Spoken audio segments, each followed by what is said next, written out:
Bible's an important book, but it's really long. Yeah, it's a collection of many books written over a long period of time, but altogether they tell one unified story. So, what's the story of the Bible?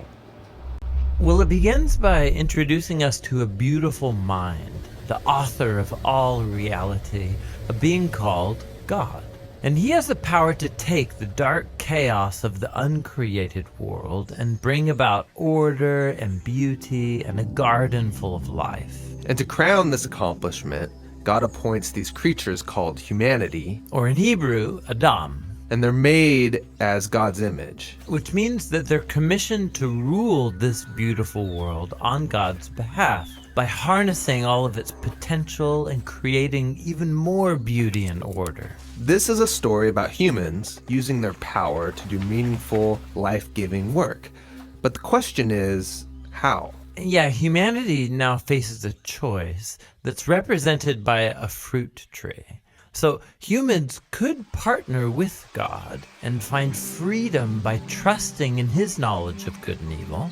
Or They could seize power and define good and evil on their own, which, God warns, will kill them. and they hear the voice of a dark, mysterious creature that tells them the choice is simple. Take the fruit. It'll give you power and freedom to rule the world on your own terms. And so they seize this knowledge, and as a result, they become suspicious and self-protective. It leads to fractured relationships, violent power grabs, and ultimately, a whole civilization, Babylon, that has redefined evil as good. And so, God scatters this corrupted human project.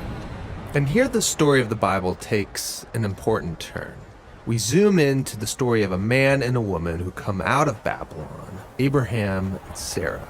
Yeah, God promises that from them will come a new people, a nation that has another chance to make the right choice. And if they succeed, it will open up this new way forward for the rest of humanity. And this is why the rest of the Bible story is about this family. And it does not go well. Despite God's personal guidance, Abraham's family gives in to that same temptation to redefine good and evil on their own terms, apart from God. Even when their best people were in charge, rulers who loved God's guidance and had divine wisdom, even they gave in. And so Israel was warned by their own prophets that these choices would lead them back to Babylon, this time as conquered captives living in exile, and that's exactly what happened. So even with God's personal guidance, Israel fails. Who can succeed? Well, the prophet said that the story wasn't over.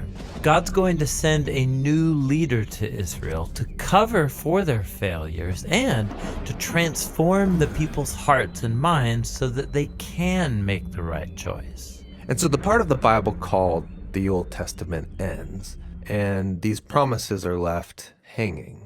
And then the biblical story continues into the New Testament. We're introduced to a man who comes from the line of Israel's kings, Jesus of Nazareth. And he said that he was bringing all these promises to their completion. He confronted that dark, mysterious evil that all humanity is given into and resisted its power. And then he announced that God had arrived to rule the world through himself.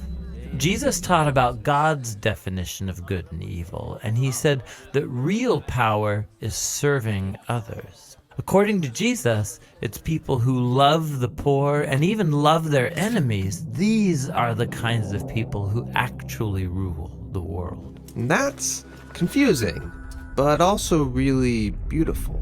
And so is the claim that the story goes on to make about Jesus, that he is God become human, to be for Israel and for all humanity what we could never be for ourselves.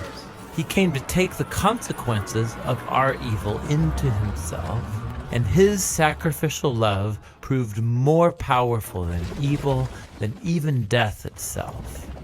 So now humanity's presented with a new choice. Represented by a new tree. Stick with the old way of being human, or venture into this new way. And in the story, those who choose the way of Jesus find themselves energized by God's own power. People who know that they are loved and forgiven by God can become people who love and forgive others in return.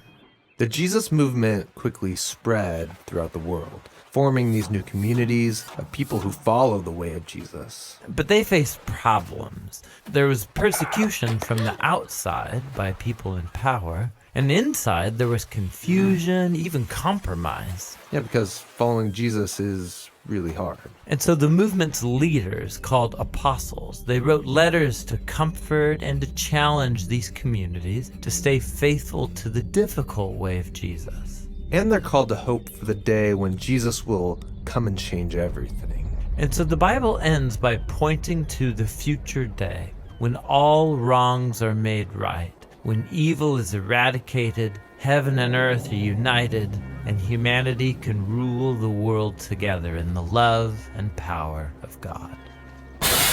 Okay, so that's the story of the Bible, and it brings all of these books together. But what's interesting is that each book contains a different kind of literature that contributes to this story in a unique way, and that's what the next video will begin to explore.